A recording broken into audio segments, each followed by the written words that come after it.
The comments and opinions of this program may be considered offensive. Viewer discretion is advised.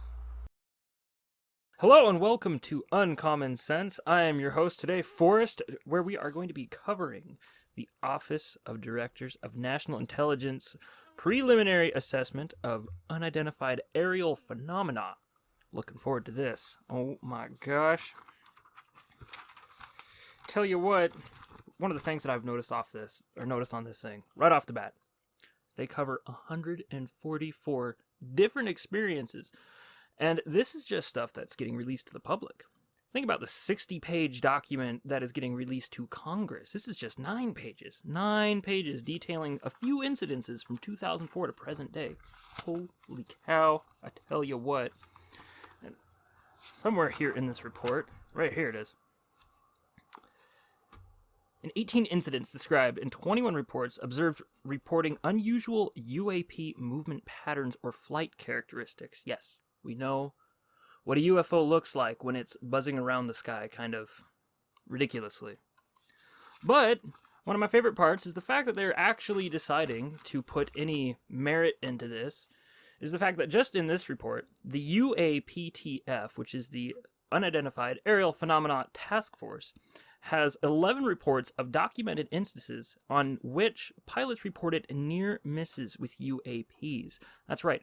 UAPs, or UFOs, or objects of unknown origin, OOs, well, they've gotten so constant that now they've started clouding up the skies. They even have in here documented where they've been talking about the air domain becoming cluttered with, well, just that, unidentified aerial phenomena. And I'm pretty sure you guys have seen some of those videos that are floating around. Some of them, not super convinced. I don't know if anybody here was around when they decided to release this stuff on Project Blue Book. This is not the first time they've actually released reports. This is just the first time they've decided to get real public about it. Don't forget to like, subscribe, and comment. Let us know what topics interest you, and your questions could be answered on the next episode. While you're down there, hit the notification bell to be notified every time an episode is released.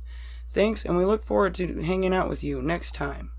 Hello and welcome back to Uncommon Sense. I am Forrest. We were just recently talking about public releases of information specifically pertaining to UAPs, UFOs, or OOs. And something that I really wanted to be able to bring up to you guys is the fact that UAPs probably lack a single explanation. And this is actually a section out of the unclassified document, and I like it because it kind of brings us back down to earth a little bit. I know there's a lot of this, close encounters goofiness going on recently, and people are getting pretty hyped up about little green men poking around in their bushes, but the UAP documented in this limited data set demonstrate an array of aerial behaviors, reinforcing the possibility there are multiple types of UAP requiring different explanations. And I like this because the explanations get into airborne clutter. These objects includes birds, balloons, recreational, unmanned aerial vehicles, UAVs or drones, or airborne debris like plastic bags that can muddle up the scene and effects of an operator's ability to identify targets, such as enemy aircraft. There's also natural atmospheric phenomena. Natural atmospheric phenomena includes ice crystals, kind of like those sundogs that you see sometimes in those cool pictures close to the Arctic Circle. Moisture and thermal fluctuations that may register on some infrared radar systems. We've got some hot pockets in the air, I guess. Oh, you've also got USG, or Industrial Developmental Programs. That USG is United States government. Some UAP observations could be attributed to development of classified programs done by, well, our own government. The other one is, the one that honestly has me a little concerned, is the foreign adversary systems. And this means that it could be something that belongs to somebody that we don't want it to belong to. China, Russia, North Korea, doubtful, but still, you never know. But the one that I'm pretty sure most people are interested in, the one that I'm kind of like hoo about, is the other. Although most of the UAP described in our dataset probably remain unidentified due to limited data or challenges to collection, processing, or analysis, we may require additional scientific knowledge to successfully collect on, analyze, characterize some of them. So that means that, well, there's quite a bit of stuff out there that they really still don't know about, or at least so they tell us. Honestly, I'm not really buying it. They probably know quite a bit more than what they're actually letting on, especially since a lot of this stuff, well, guys, I definitely recommend that you read this yourself. There's a lot of information in this, and the way they word it, it's obviously that professional terminology that they utilize to kind of go, well, we might know something, but we're not going to let you know. And if you're as curious as I am, well then, check the link in the description below.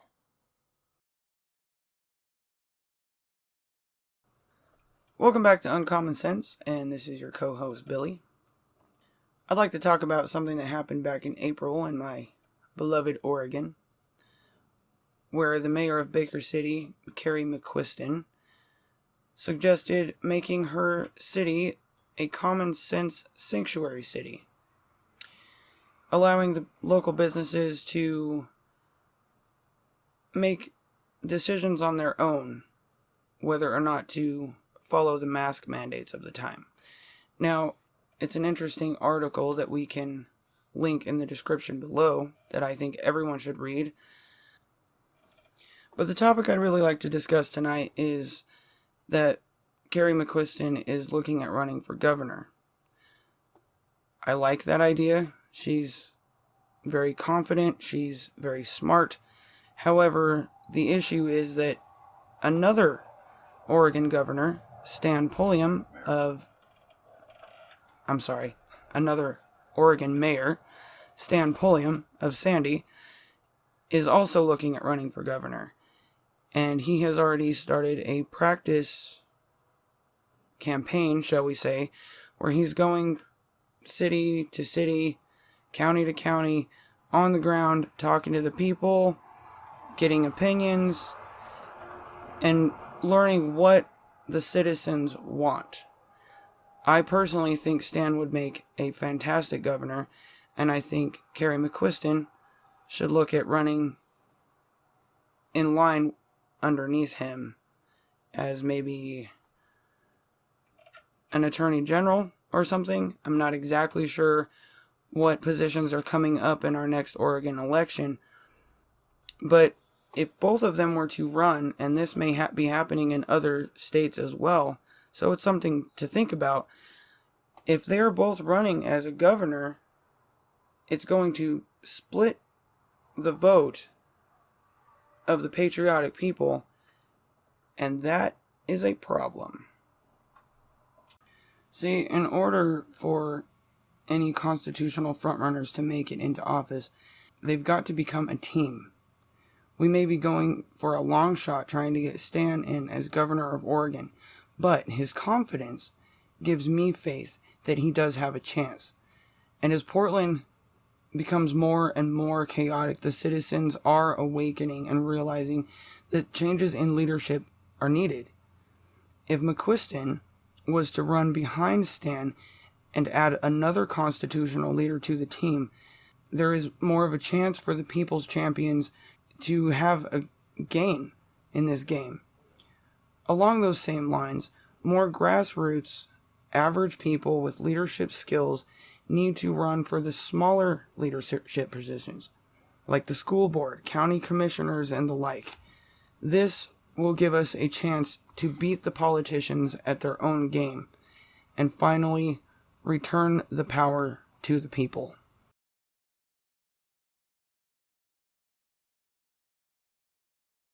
Hello and welcome back to Uncommon Sense. Here I am, Uncle Butch, and I'm going to assist you trying to wade through some of the matters that are plaguing us today. We see it all the time in the media, we see it in the news, we see it on Facebook, and it's time, let's just cut through the bullshit for a moment, and we're going to actually get down to it. I was sent, and you're free to send me anything you want, that, and hopefully we'll put it on the podcast in the future, but I was sent something this morning, and I had to scrap my whole segment that I was going to do to read this. And the reason I scrapped it, no one else did, I did myself, because this was sent to me, and I believe it brings us a little more clarity. So I'm going to read this. This is by Dave Ramsey, and it's entitled America in a Nutshell. This morning I realized that everything is about to change. No matter how I vote, no matter what I say, lives are never going to be the same. I have been confused by the hostility of family and friends. I look at people I've known all my life so hate-filled that they agree with opinions they would never express as their own. I think that I may well have entered the twilight zone.